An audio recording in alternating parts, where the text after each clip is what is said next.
Hello, everybody. Welcome to Get Healthy UTV live Q&A today with myself, Chris Freytag, and the lovely Sam Cam. Hey, how are you? I'm great. How are you? It's been a while, I feel like. I know. Well, we missed you last month. But Shelly filled in. She was great. Shelly, trainer Shelly Hawkins filled in last month. We had a blast. As usual, Shelly, you know. She can just make you hilarious. Laugh all the time. Yeah. We had a fun time. We answered a lot of questions, and that's what we're here to do today. So if you are new to joining us, if you're just coming upon us, Sam and I do this almost every month. Mm-hmm. Every so often there's a hiccup, but pretty much every month as a benefit of Get Healthy UTV, we come and we answer your questions. You guys pre-ask a lot of questions because we send you all an email telling you we're coming live. We also ask you guys on Facebook and you pre-ask the questions. You do not have to be a Get Healthy UTV member to listen to this. Maybe you're just coming upon us on Facebook or somewhere else. And that's just great. And if you are a Get Healthy UTV member, we love you. We thank you. We have so much fun stuff for 2022 coming up, don't we? Including this weekend. Including this weekend. We have our Fitness Weekend 2.0. This is our second annual virtual fitness weekend coming up this Saturday and Sunday. If you haven't signed up, it's not too late. It is completely packed mornings from 8 to noon on Saturday and Sunday of workouts and education. You guys know me, I'm a journalist at heart. I always say, what you don't know can hurt you. Knowledge is power. The more you know, the better you do. So we're going to do fun workouts. We have 8 trainers. We have 8 of us coming into it. So there's going to be, in and out, and you're going to kind of get to know the trainers a little better. We have 2 workouts, 2 hour-long workouts on Saturday morning, along with 2 workshops, one about nutrition, one about mindset, if I'm right. Yep. On Sunday, we have 2 more workouts that are fun. And then we have heart rate training, and we got some Q&As and some other things. So it's going to be a really fun weekend. Go ahead and sign up. Now, here's the thing. If you miss it, if you're like, well, I'm already busy this weekend, sign up and pay, and then you'll get the link to the platform or to where the whole event is happening, and you can watch it for up to 60 days after. Yes. So last year, a lot of people told us that they loved the workouts so much that for the next 60 days, they were doing the workouts. Yep. And last year, I think it was only 30 days, so it's 60 this time. We lengthened it this time. We did, and so you can do the workouts for a few weeks afterwards. Yeah, and we have a couple worksheets and different things for you guys to do. So anyway, come on. What do you got to lose? Join us this weekend for our fitness weekend. Right. All right, let's get into the questions, Sam. People have already asked a lot of questions. We kind of are talking a little bit about setting yourself up in 2022 for success. I don't know, is 2022 the trilogy in 2020, 21, and 22? I don't know. But here's the thing, positive mindset makes a difference. And so we are here to help you set up your year and get started. Let's start with some of the questions, Sam. Yes, and then just precursor, if you are having any issues on Facebook, we're not right now, but just in case you do, you can always watch on Get Healthy UTV, and we dropped a link in the comments. So if there's anything that happens throughout this session on Facebook, just head to Get Healthy UTV, and it's in the link. So. Yeah, we tell you that because there's been some issues with Facebook today as a whole. So we were just a little worried it might not be stable throughout this whole hour. So hop on over to the website if anything happens. Absolutely. And you can also ask questions in there as well. So pre-ask questions, and then if you have them along the way, I'll hopefully get to all of them as well. So with this live Q&A in January 2022, it's all about goal setting. A lot of just blanket questions. How do you get motivated? That's like such an open-ended question. How do you get motivated? Is it the cart before the horse before the cart? They always say motivation gets you started, habit keeps you going. That's really the truth. Motivation comes from within, but it's not easy. It's not like some people just have this fabulous motivation that just makes them do things. I mean, you have to dig deep. Mel Robbins, who is somebody I follow, millions of people follow her, so maybe you already follow her on Facebook or Instagram, but she just wrote a book called The High Five Habit. But she also started her career on this whole thing about the 5-minute rule, where she said you have to use your activation energy and you have to get your butt moving within the 5 minutes of you deciding that something is going to happen. So she was using an example of getting up in the morning. I'm sorry, the 5-second rule, not 5 minutes. 5 minutes, forget it. You'll change your mind. 5-second rule. So like, for instance, your alarm goes off in the morning. You have 5 seconds to get out of bed. If you sit there and keep hitting snooze or give yourself 5 minutes, you're not going to get up. You're not going to do it. Nike came up with that slogan, just do it, for a reason, because you have to use that activation energy and get there. Now, once you're motivated to start some habits and you're like, okay, I'm doing this, then the habit sets in. And then it just becomes something that your body craves, that your mind craves. Exercise is something that Sam and I crave. Yes, absolutely. Every single day. Every single day, because it's a habit that we've formed, and we don't necessarily need the motivation to do it because it's become a habit. I hope that makes sense to you. But you got to do something to get you to that point, and it's not easy for everybody. And start with small steps. I mean, we've talked about this so many times. Like, don't change all your eating habits in January. It'll never stick.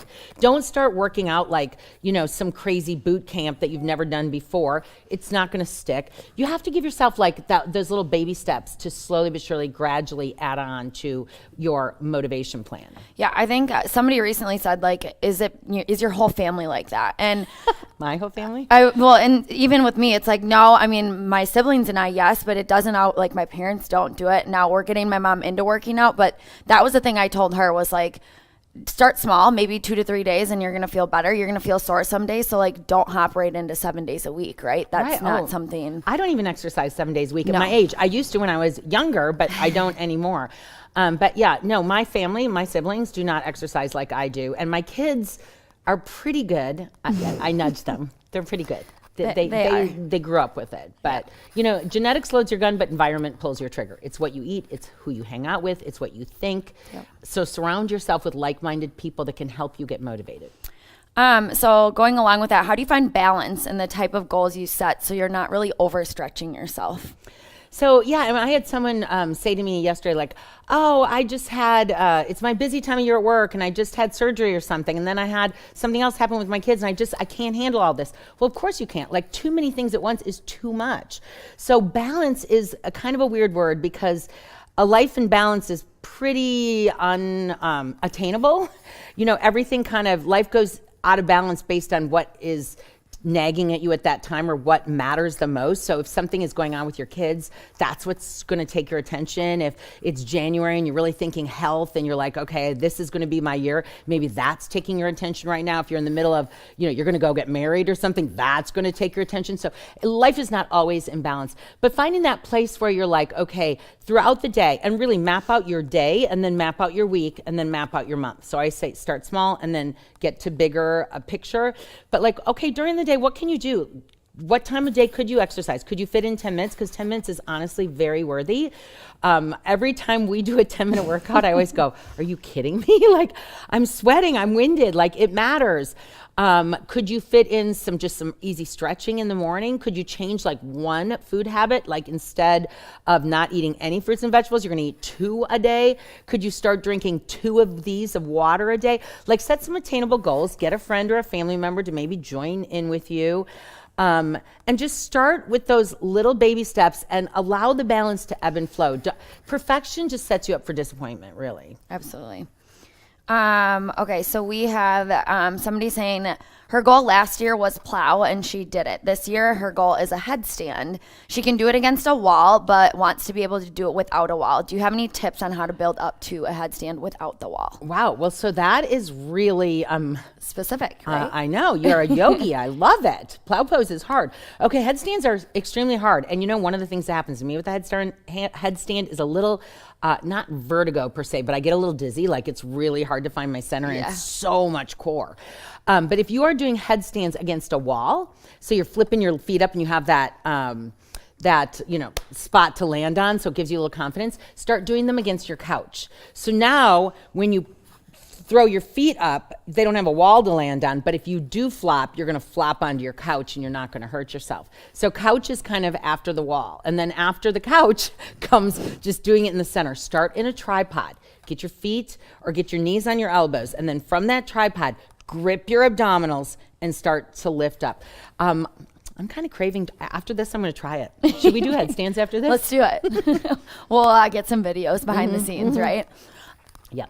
We have somebody asking, what is a realistic time goal to set to increase their strength? Currently, they're using 8s, 10s, and 12s. So what's a good timeline? I think that's fantastic. So nothing happens fast. People love fast results because the media has told us over the years, like 21-day fix, 7-day, whatever, get strong and, gain 5 pounds of muscle in 3 weeks. Like that does not happen. So it just takes time to build up. And here's the thing is I love that you're using 8, 10s, and 12s because every muscle group is different. You can't just universally say I'm using 12s for everything because your back and your chest and perhaps your triceps even are going to be a little, biceps, are going to be a little bit maybe stronger than your triceps and your shoulders. So you might need to lower down to do a shoulder raise, but you might be able to go up a little higher on a chest press.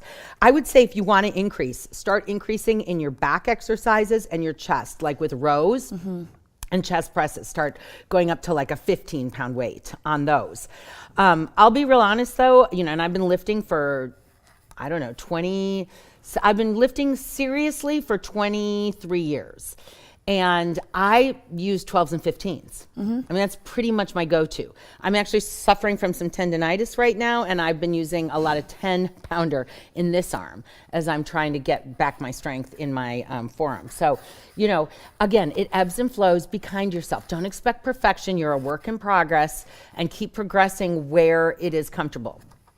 I think too, going along with that, if you have options for multiple weights, different sizes, start with a heavier weight, and then as soon as you found that muscle fatigue and you're still going, like drop down, and you can keep going. Yeah.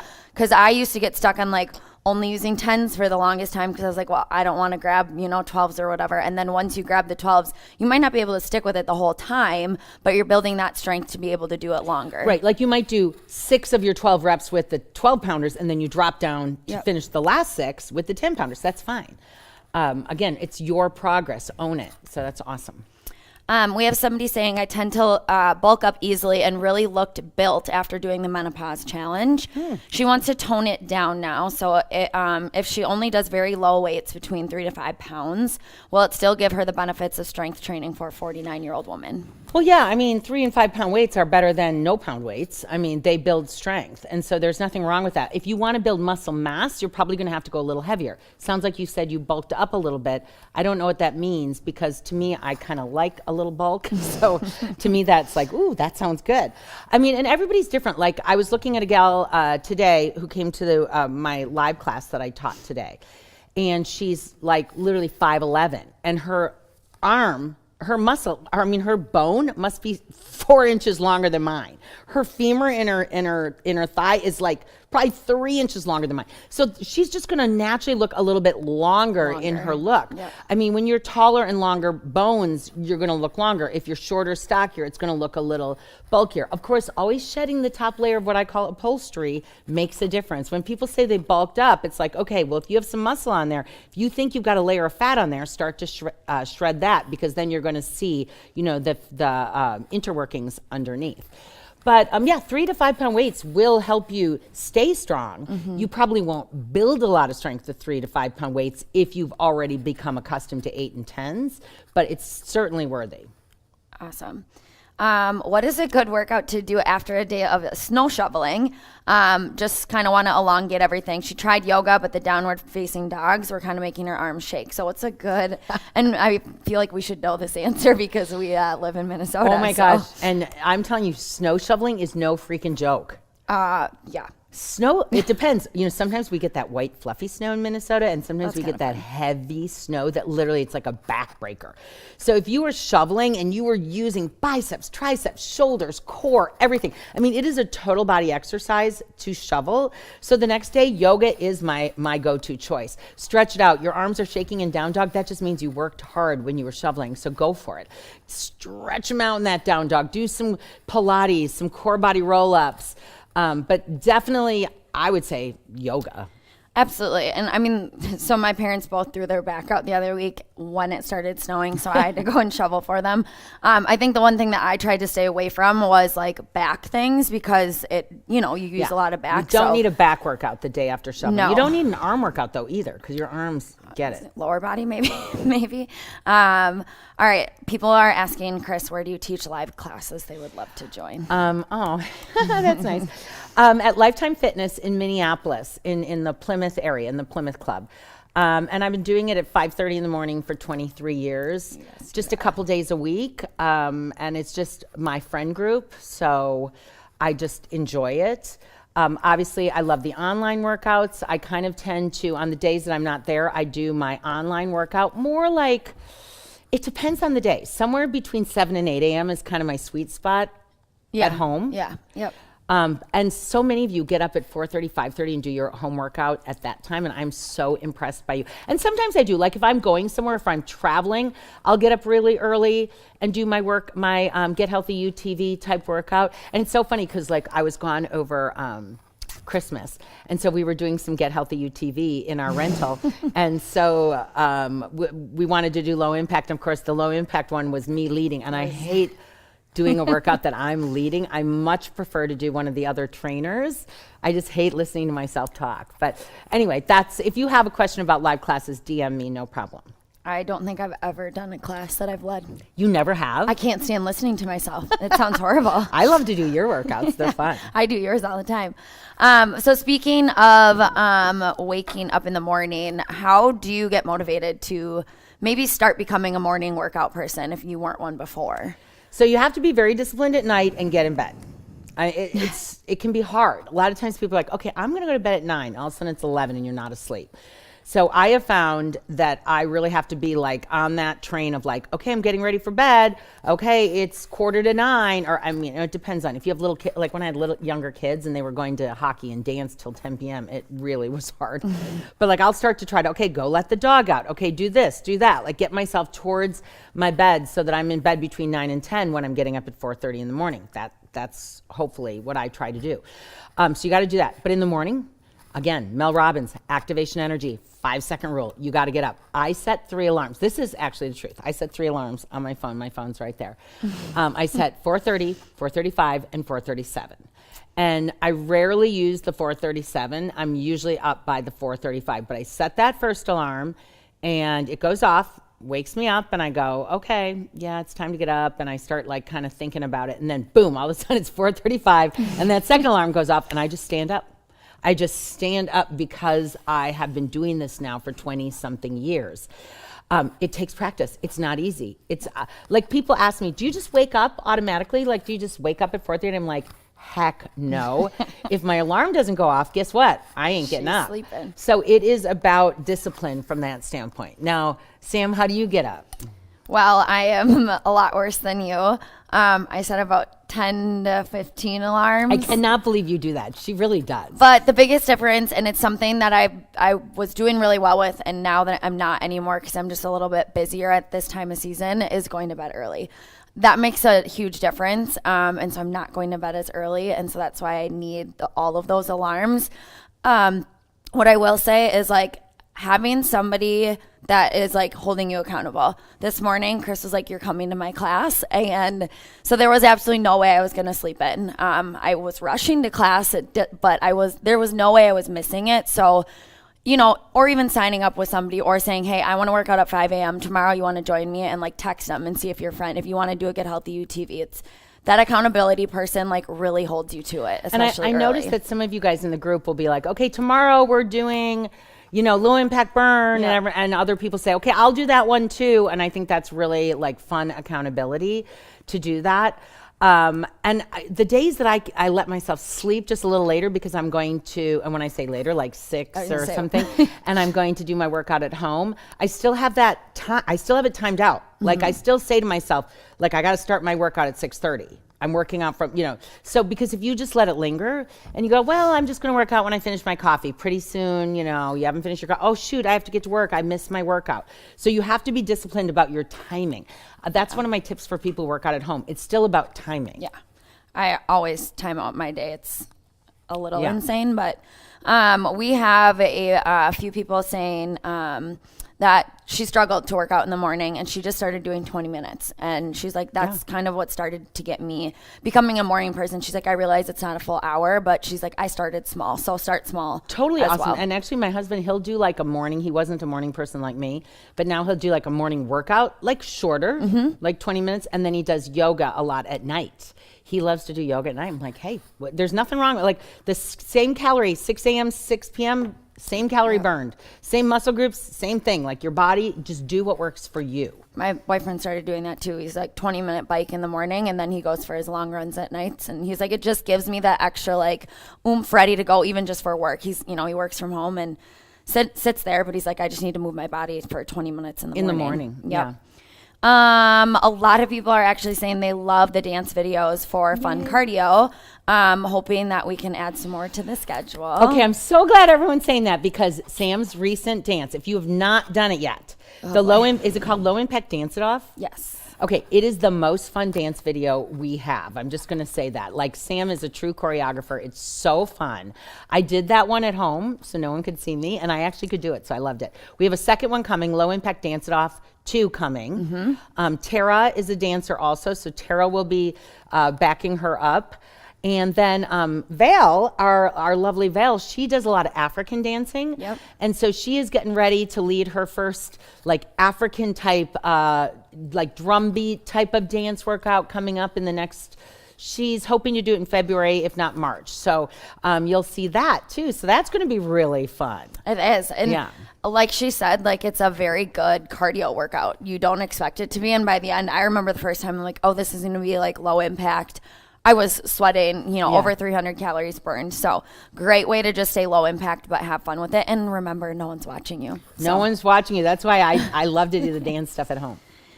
We also have a few members asking if we could do more yoga and meditation. So we have not done meditation in a while. We haven't done meditation in a while. We will put that on the schedule. Currently right now, Sheila, who loves to do our meditation and our yoga, fractured her kneecap back in September. Oh my gosh. Poor thing. It's been such a long road for Sheila, and she will be back in March. We can hardly wait. And she's going to be here for the fitness weekend. She is. Yeah. She's going to be here on Sunday morning. So those of you who haven't seen Sheila since September, she will be here on Sunday morning. And we'll get back into some meditation and more Zen-like yoga. JC also loves yoga. Yeah. We're also going to do some more yoga sculpt. So we've got a lot planned. Let's see, a few more people asking, are dance videos part of the premium videos and any Zumba coming? So Zumba is a licensed program that we can't buy the license to, and you have to follow their choreographed routines, which honestly a lot of health clubs who buy the certification actually don't even follow their routines. They kind of make up their own. But so we can't call anything Zumba. But Zumba is Latin dance. It basically is, I used to teach high-low aerobics back in the 90s. It's basically high-low aerobics with some Latin music. So, we don't really have anybody who's doing Latin. Like you could do one of your dance ones with Latin music. Yeah, I could definitely try. We could easily try that. So stay tuned and we'll see. What was the other question about? Our dance videos under premium. So we do have a couple dance videos under premium. Ben, oh gosh, why am I forgetting his last name? He is a friend of mine from LA, and we licensed his dance program called Groove 3. We've had it on the website for a couple years. It's actually very fun. He shot it in Minneapolis, so that's kind of a fun story. And it's one of those videos where you do like his 3 lessons, and then you put it together at the end. It's super fun. Jennifer Gallardi, who's also a friend of mine from LA, she did 2 premium videos for us called Just Dance. I think both of them are super fun, so check those out. And then we do have a couple like really strong ballet programs that are premium. But if you're not a ballet dancer, you might not love that. We also have we have the one from Twitch and Allison. Oh yeah, like Twitch some and Allison, of the hip hop. Latin, yep. So Twitch did hip hop, and then Allison did, I think, a little bit more like ballroom and jazzy. Yeah. And those are things that we licensed. But with our trainers and all the new dance, it's all under gold right now. Yes. Okay, so we have somebody asking, I'm losing weight, but a lot slower than when I was in my 20s and my 30s. She is 60. Is that normal? And are there any tips for keeping her mindset on the right path? So it's extremely normal. So I'm so proud of you for losing weight in your 60s because you still have tons of years ahead of you. I always say you don't want just more years, you want good years. You've got decades ahead of you, so that's really exciting. It does come off a little slower. Here's what's happening as we age. It's not necessarily like when people go, oh, it's just age. This is what happens to me. Well, your muscle does start to deteriorate as we age if you are not actively using them or replacing them. The key phrase is the if phrase. So if you are actively strength training, if you are actively using your muscles, you will not lose that muscle that happens typically from people who become sedentary. So you're doing yourself a favor by getting started. It is a little slower. Progress is slow. You probably didn't notice in your 20s and 30s how slow it actually could be because you probably already had a good amount of muscle on your body. But give yourself grace. Keep on going. Healthy eating is the key. You've got to get rid of preservatives, chemicals, food coloring, added sugars, too much salt, all that kind of stuff.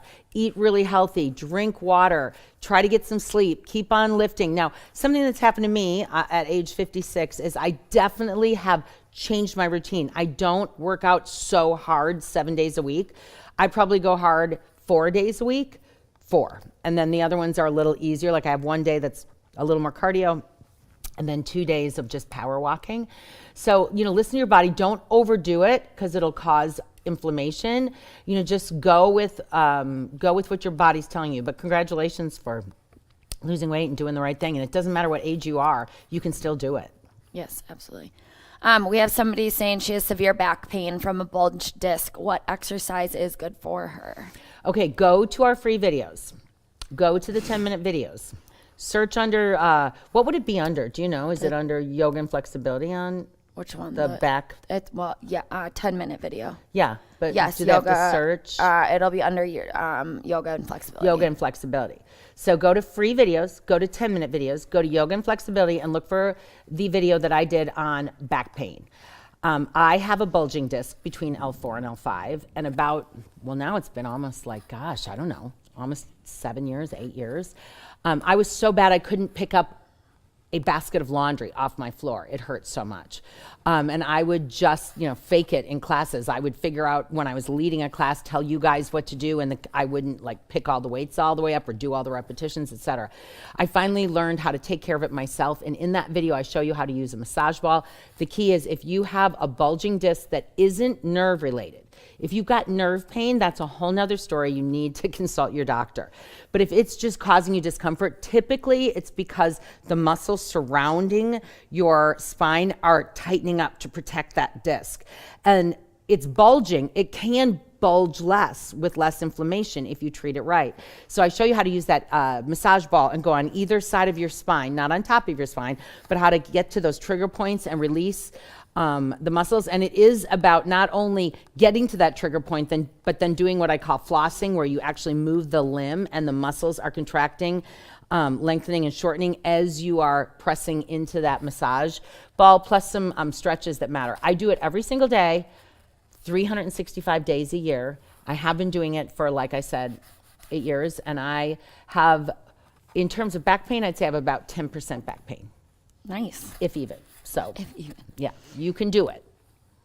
We have somebody asking, she has her left shoulder does not have full range of motion, and she cannot manage heavy weights. Is it okay to use a lighter weight on the left side, but a heavy weight in the right side, or should she go lighter on both sides? Well, that's kind of a hard question because over time, if you do that for a week or two while you're nursing an injury or something, no big deal. If you do that for 2 years, it could cause some imbalances. Yeah. So you do have to be careful. You need to, and I don't know the answer to this, go to your doctor and find out why are you limiting range of motion. Is it something structurally that's never going to change? Did you have an accident or something where this is how it's at? Then you probably want to balance it out if this is going to be long term. Are you losing range of motion though just from something like frozen shoulder or something going on where a PT, a physical therapist, could help you get back that range of motion? Or there are lots of different therapies out there that deal with frozen shoulder or lack of range of motion. You might want to get some PT to get back to that. Some injuries heal with rest. We talk about that, like, oh, I hurt my ankle, I twist my ankle, let it rest. Some injuries need rehab, like frozen shoulder, like tendinitis. It doesn't just go away from rest. You need some form of rehab.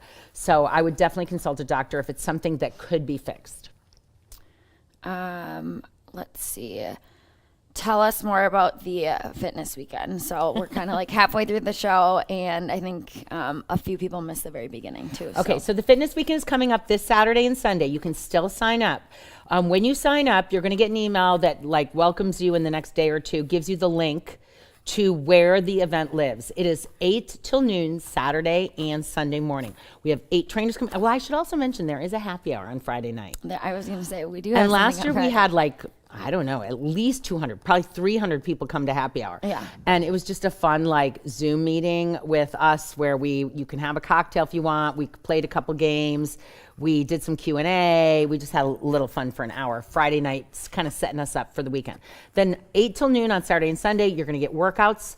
You're going to get different formats. So on Saturday, we're doing strength and kickboxing and bar. No? I don't remember. Hit and then core. Some core. Yep. So we're getting those on Saturday. We're doing some education, mindset training, nutrition training on Saturday. Lots of good education. The more you know, the better you do, the better the choices you make.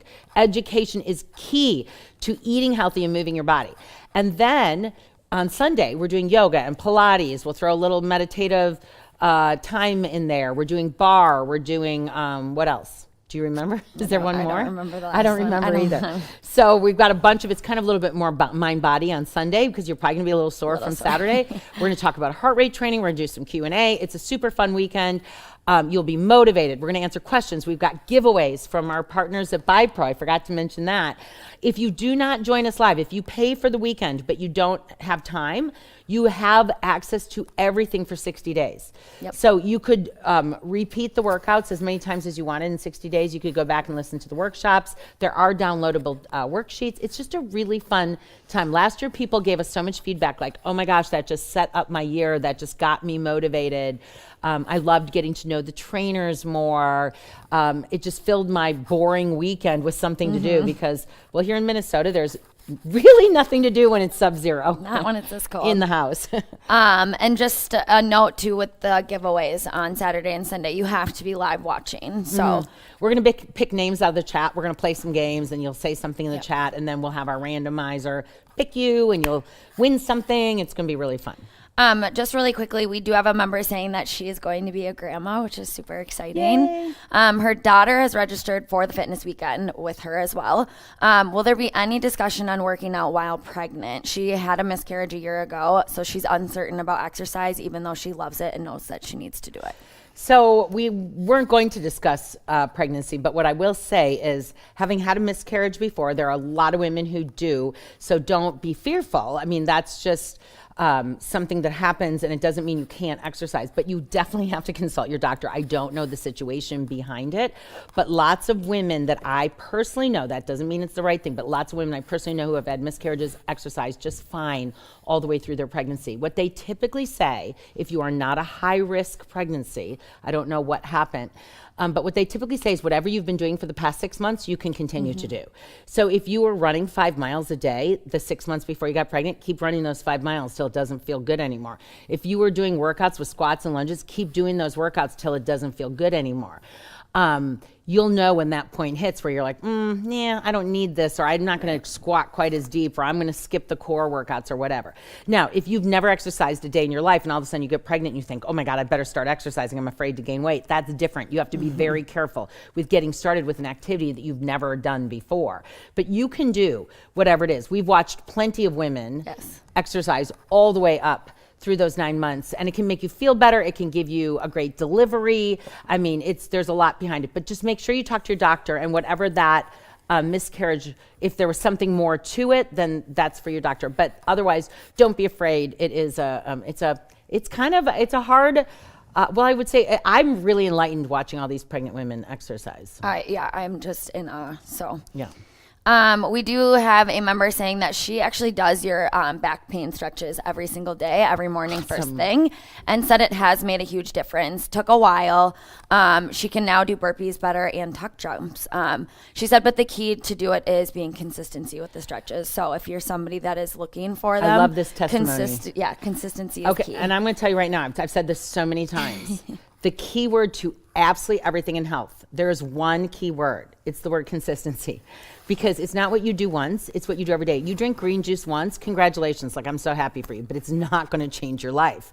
You might feel better that day, but it's all about what you do consistently. If your back hurts, and this is something I've been talking with my kids about, because one of my sons in particular keeps telling me his back hurts. I'm like, you can't just stretch the one day your back hurts and expect that you fixed your problem. You might feel better that day, but if you want to make a change, it's consistency. You want to make a change in any habit in your life, it's consistency. So like, I'm on my soapbox right now.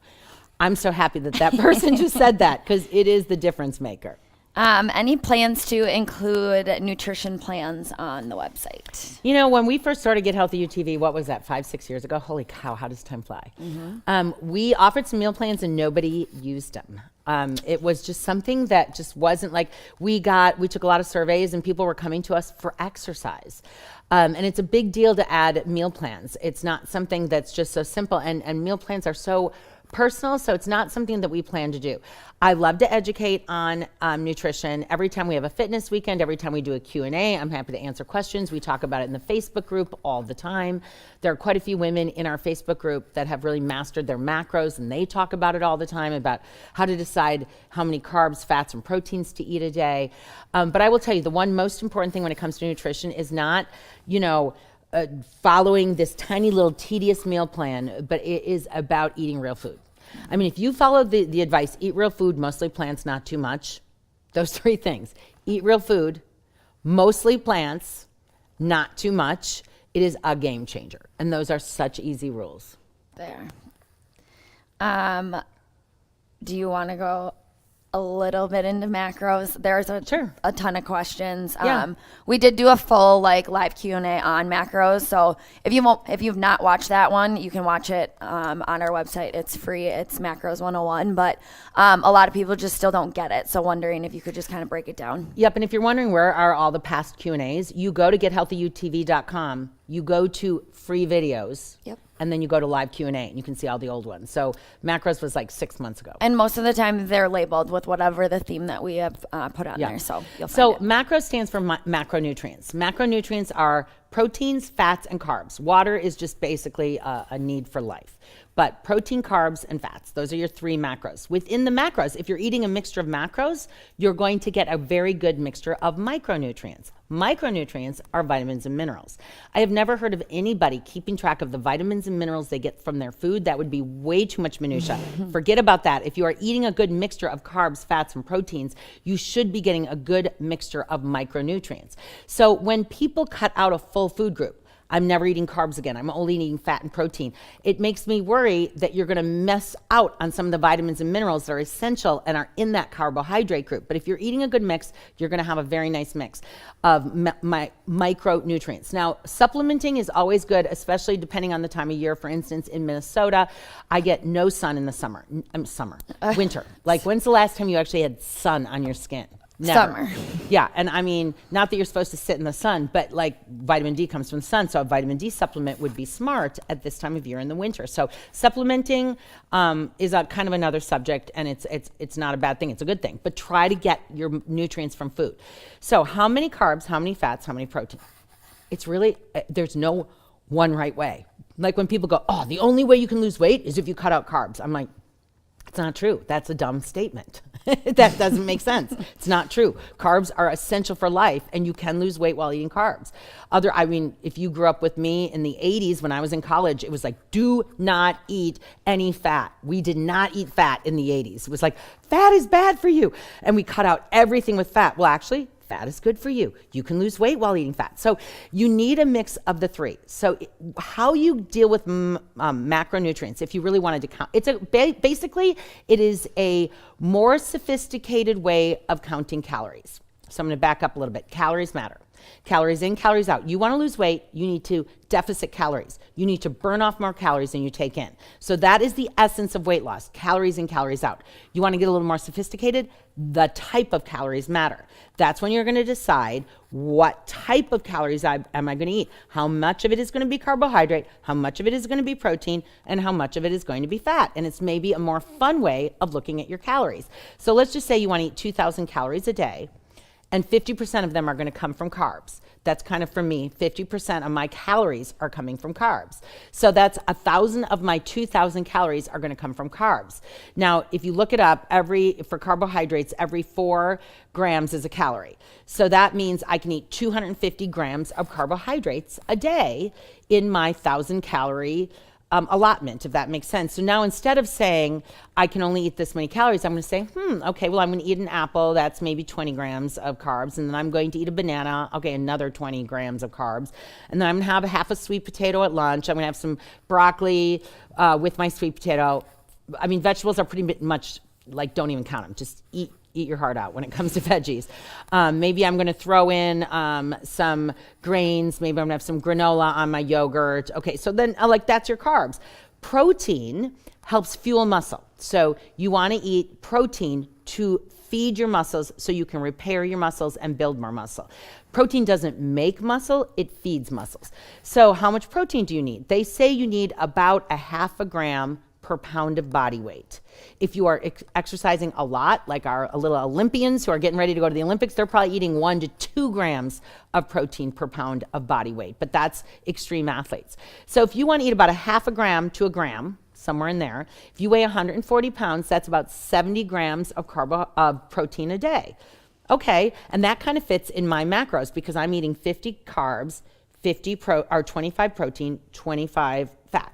That's kind of how I give or take, divide it up. So now you want to get about 70 grams of protein. Okay, it's a creative way of counting calories. Let's say a chicken breast at 25 grams, maybe a scoop of protein powder at 20 grams, maybe a yogurt later in the day at 18 grams. Maybe, you kind of get to know you just kind of get to know what foods have in them. And so pretty soon you're at your count. And then fats are things like nuts and seeds and oils and olives and avocado, and I'm just forgetting some of the healthy fats, coconut, and some of those good things. So, again, they help you feel satiated. They keep you fuller longer. They are good for a lot of systems in your body. Fish oil is really important for you. So, get your fatty fish like your salmon in there. So it's just a more sophisticated way of calorie counting, if you will.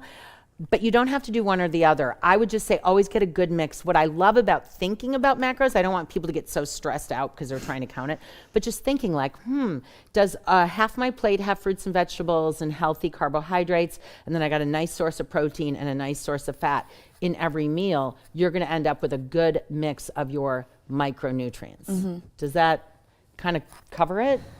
I hope that makes it feel less complicated. Macros does not have to be a complicated subject. And there is no right macro split. Like when people go, "Ooh, I can't believe you eat 50% carbs. Like, how can you maintain your weight with that many carbs?" I'm like, yeah, you could eat 70% carbs if you wanted to and maintain your weight. It's all about who you are, what type of carbs you're eating. And that's the big differentiator. And I think 2 biggest mistakes that people are making right now is added sugars are in everything. People will say to me, "Oh, I don't eat sugar." And then we look at what they're actually eating, and they're like these hidden sugars in a lot of packaged foods. And the other thing is inflammatory oils. Safflower, sunflower, canola, vegetable oil, those oils create a ton of inflammation in your body. And honestly, it gets me so mad because a lot of the health food brands that are healthy chips and stuff, look at the oil they're using. They're using freaking safflower oil, sunflower oil. It gets me mad. we had a freak out day one day. Yeah, we did. I'm like, I want to write to all these brands and say, stop it. A really good chip is Siete chips. They use avocado oil, I think, on everything. And there's another brand called Lesser Evil. They use avocado and coconut oil on everything, and those are healthy oils. I don't see any other questions rolling in, so if we do, we can get back to that topic. But another very common question was, can you give suggestions on shoes that you wear? There seems to be a lot of running shoes out there, but not as many for cross-training. I like a running shoe for working out. I don't like cross-training shoes. For some either. reason, cross-training shoes traditionally have no padding in them. I need padding in my old feet and legs. I like padding. So I don't like cross trainers. I don't like Metcon shoes, or those just don't work for me. Everybody's different though. I have like a wide toe box, so I want wider in the toe box. Some people have narrow feet. I like ankle stability. And now don't get me wrong, exercising barefoot is excellent. Dancers who are always barefoot, like they get a lot of ankle stability and stuff. But for someone like myself who's never been a dancer my whole life, I'm going to err on the side of less injury. So I like more stability. I am a fan of Nike running shoes. They've always fit me. And running shoes have changed. I'm going to lift my foot up. Here we go. Running shoes used to be like, they used to have this big, like really lot of spiky stuff on the bottom. And now running shoes are very flat now. They're very flat. And they have a ton of padding in them and a lot of good ankle stability. I am a fan of a Nike running shoe for working out. Now, if I'm going to go power walking outside, I typically wear Hokas. I like Hokas. Do you? I do, yeah. Is that recent? No, I've been wearing them for years. Okay. I go in spurts where I'll just wear my Nikes. Yeah, that's what I thought you were. I typically wear my Hokas. And they're really good for, they look a little orthotic. You got to pick the right style, but I really, really like them. But I do Nike. I like the Air Zoom. I know people are going to ask. The Air Zoom Windflow, I think they discontinued it, which is super all upset. of them? I think so. I think all the Windflows are discontinued. Sad so day. I have to find a new Nike Air Zoom. These are old Windflows.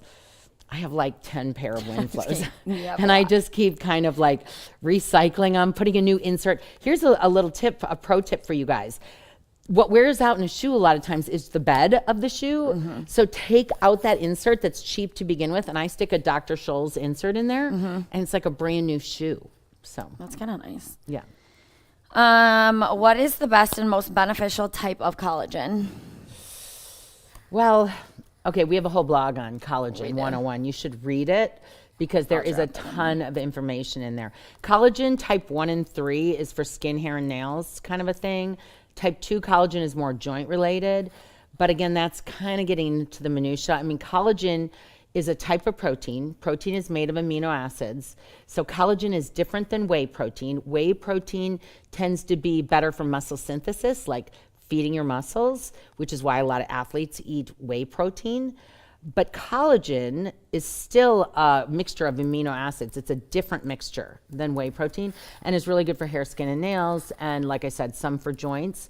I tend to take the NeoCell pills. I go back and forth between the powder and the pills, but I like the pills because I just take them at night. I have them in my bathroom and I just remember to take them. And I do, strangely, I notice when I stop taking, so I ran out just recently. And when I run out, I start getting these weird like bumps on my face, like hormonal kind of. Just, it always, I'm always like, is that really the collagen? And then I'll reorder collagen and my face seems to clear up. So I like the collagen. I have used like Vital Proteins as one brand of the powder and scoop it in my protein shake, but I also use whey protein. So then I'll end up putting 2 scoops of powder, which is kind of a lot of powder in my protein shake, which is why I switched to the pills, but they're all good. Some people use the Vital Proteins creamer. They put the creamer in there. So do you use collagen? I also have pills. I have done the NeoCells before. Sometimes the Vital Protein in Not smoothies, as much. but not as much. I didn't no. start using collagen until I was in my mid 40s and started having some skin issues. And then I decided that I needed it because I read online that it would help clear up my face, and it did. So yeah, I haven't had very much luck in that actually helping clearing up my face. So your face is fine, and you're young. No. So when you're young, you know you're still making collagen in your body. It just slows down in your 40s. So that's why a lot of women start to supplement with some collagen.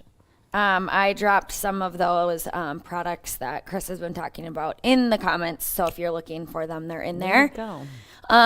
Let's see. When tracking calorie burn on her Apple Watch, what's the difference between active calories and total calories? Which one should she use towards her calorie count?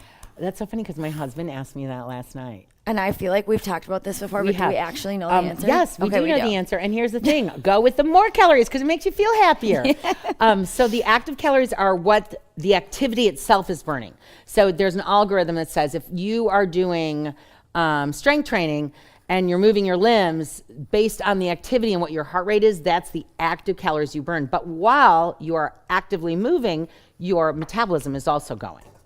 So your total calories are your metabolic calories that were burned while you were doing the activity. Does that make sense? So the activity calories were just from that activity. The total calories included your metabolic calories. So I always go for total. Total. I do too. We have a member saying that she's 68 and has always been very stiff, but finds yoga very hard to do. What can she do to become more flexible? She loves lifting weights between 12 and 25 pounds and has been since she's 40. So, gosh, and she's 68? Yeah. I love that. 25-pound weights, that's nuts. I love it. Practice. A lot of people just are inflexible. To make your muscles a little bit more stretchy, it's just going to take, flexibility is literally consistency. It's just training. Warming up helps. I love a warm yoga class because I like my muscles to feel warm.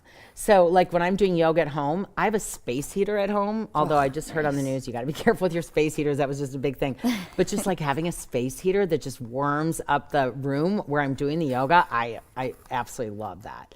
And so just doing, that's why a lot of yoga classes will start with some flow, because it's just getting that heat from within and you want to take some nice deep breaths. But gosh, you just got to keep, there's no magic to saying how can you become more flexible. It's really just consistency in doing it. Yeah. And finding what works best for you. If yoga is not something that you enjoy, just take up a stretching class. Like you can, we have got 10-minute videos.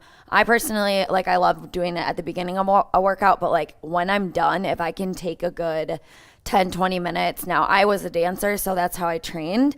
But if I can just cool my body down for 20 minutes after, it feels so much better. But you got to do it often. You just reminded me. There was a question that I saw on Facebook today.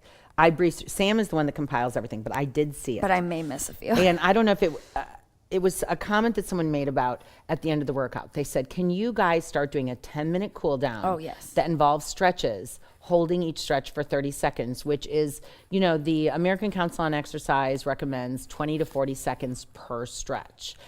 Which is why yoga is so advantageous, because you naturally hold those poses a little longer. So that is a good comment.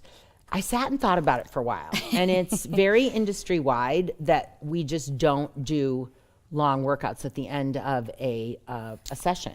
Because typically if people want to work out for an hour, they want to work out for an hour. They don't want to work out for 50 minutes and then, stretch for 10. They want that whole hour. So we kind of, I guess just admitting, breeze over the cool down. We have created a whole bunch of 10-minute workouts, and they should be really easy to locate. We have a bunch of cool downs. We have a lot. We have stretching under 10-minute free videos. We have.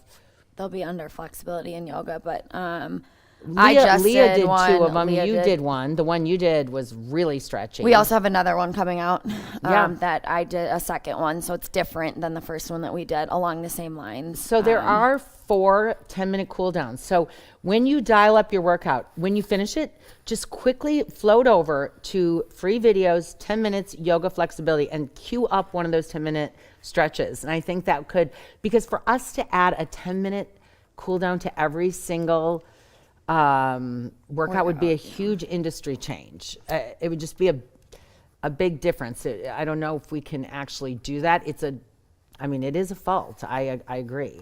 But that's why we have put together these 10-minute workouts, so that you could add that on. So we definitely have a few of those. And then Chris actually just dropped one recently. It was a pre-workout warm-up. Yeah. So if some of you are looking, and I know, Chris, you've talked about over the years, you're like, oh, I just need my warm-up to be a little bit longer instead of just 2 minutes. But I feel like we do spend a lot of time, whether it's between 5 and 7 minutes before our workouts. But if you need more. Good long work. Well, and the purpose for also creating that 10-minute warm-up was for those of you who go out power walking, or you go out on a bike ride, or you go out hiking. You really should warm up your body before you go. And so it's just a really good 10-minute mobility movement session. Another suggestion from a member, a good stretching video would be great for us who don't love yoga, is like the back and hamstring one, which feels very less yoga-y, but more stretching. So we could definitely look of adding some So we more. did a hip opener one. Yep. That's all hip focused. We did the neck and back. Kate did a shoulder and neck mobility one, which for anyone who has shoulder or neck issues, that is a really great one. But yeah, we could add a stretchy thing. Yes. Yep, we can add that to our list. list. If we could just film all day, we would do this. We would, except for our bodies might be killing us too. All right, let's see. A lot of really good questions coming in. Will you be adding more workouts with the 5 to 6 pound bar? I love the workout that I just tried. Boxing plus bar is coming. We have number 2 coming. What is it, in like a couple weeks? I think it's in a couple weeks. Yeah, so boxing plus bar number 2 is coming. Sam and I love that workout. Love that one. We've always loved boxing with the bar, so it's really fun. It's a lot of cardio with a little bit of strength, and if you don't do it for a few weeks, you really feel a difference in your back using that. So. Yeah. Let's see here. What are your thoughts about fasted workouts versus having eaten before a workout?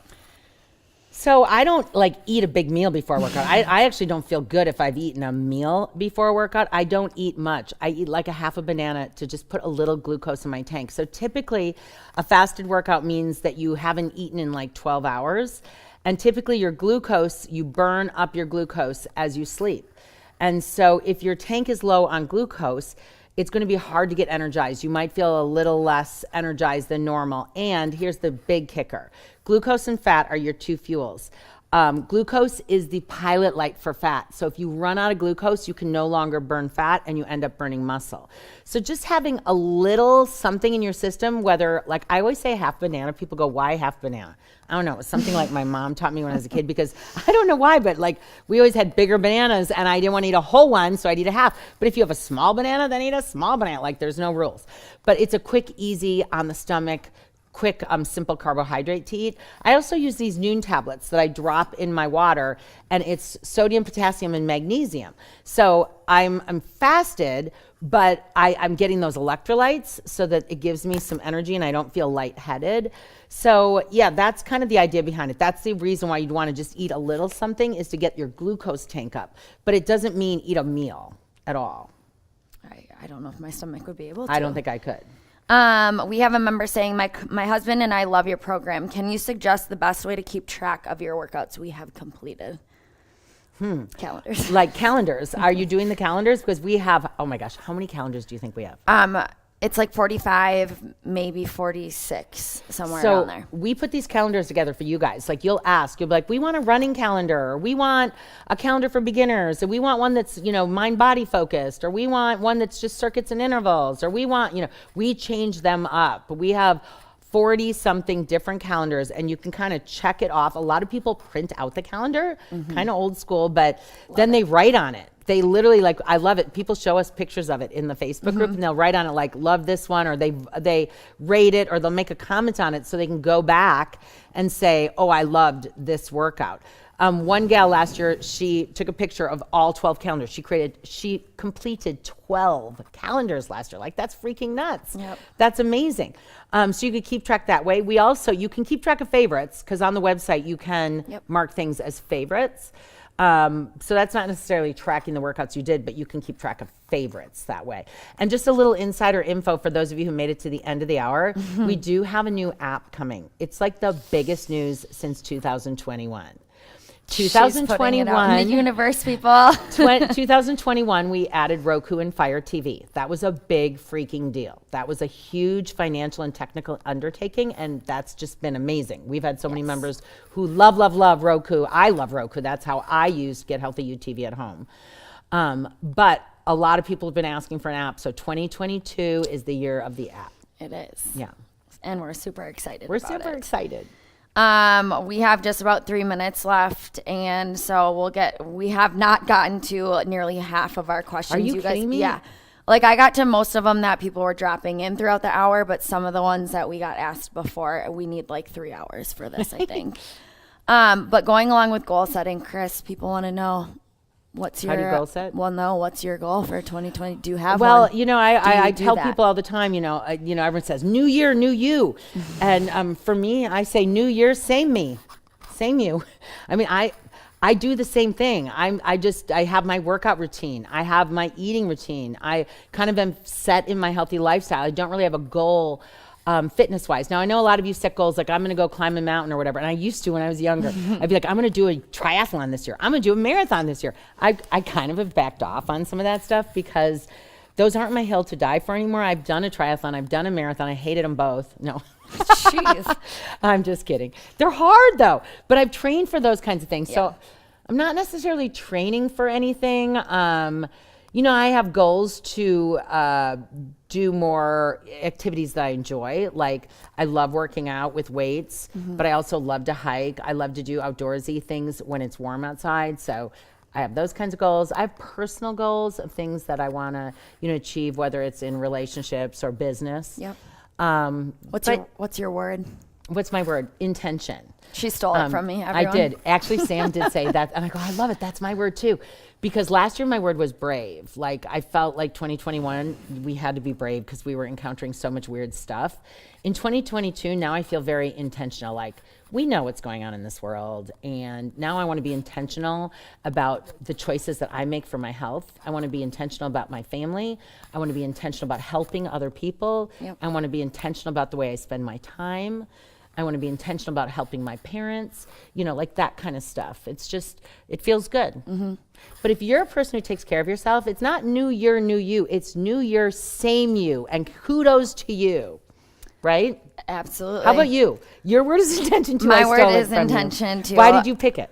Kind of the same reasons. I am somebody like I need to be more intentional, honestly, about saying no, because I say yes to everything and everyone, and then I give little to no time to myself. So, really making sure that I'm making intentional decisions. That also like I worry about everyone else before me. So I just want to be a little bit more intentional of like me a little bit more this year. I don't ever really have goals as far as, working out and stuff like that because that's just consistency for me. If I had to say one thing, though, it's to make sure I continue stretching because I can feel things getting a little bit tighter. But, yeah, it's relationships, all that, all that stuff, being a little bit more intentional about why I'm doing it instead of just doing it. Yeah, and I want to be more intentional about yoga, too, because it does really make... It makes a and difference. Pilates. You guys, Sheila, I met Sheila back 20 years ago in our Pilates training together. Yeah. That's where I met her. And she's a great Pilates instructor. And I would love to teach a Pilates class. Maybe we'll add one of those in there. Yeah. But Sheila has recorded some really good Pilates, as well as Kate. And if you've never done Pilates, maybe add that to your 2022 goal because it is so good for your core. And it's a method. It's not just do your abs, crunch, crunch. It's like you learn to move properly, and it's awesome. All right, we're at the hour mark. Oh my 2 gosh. o'clock. See, we run out of time. So come to the fitness weekend because we literally have 1, 2, 3. We have 5 different opportunities to do this kind of thing. Discussion. Yes, we do, yeah. Where you'll be in the chat. We have actually we have 6 because we have the happy hour on Friday night. Yes. Which is going to be a little more frivolous and fun. And by the way, for happy hour, you will not be on screen. You'll see us. But we won't see you, so you don't have to do your hair and makeup or anything. Just come in your sweats and you're good to go. Yeah. But we're super excited. So we look forward to seeing some of you at the fitness weekend. Thanks for always joining us. We'll be back next month. We will. February. And let us know if you have topics that you want us to talk about. Who knows? Yeah, because we're always happy to answer whatever question comes up. Everything's fair game. It is. All right. Thanks, All right. Sam, for being so Thanks organized. for having me. Yeah. All right, you guys, have a great day. See you later.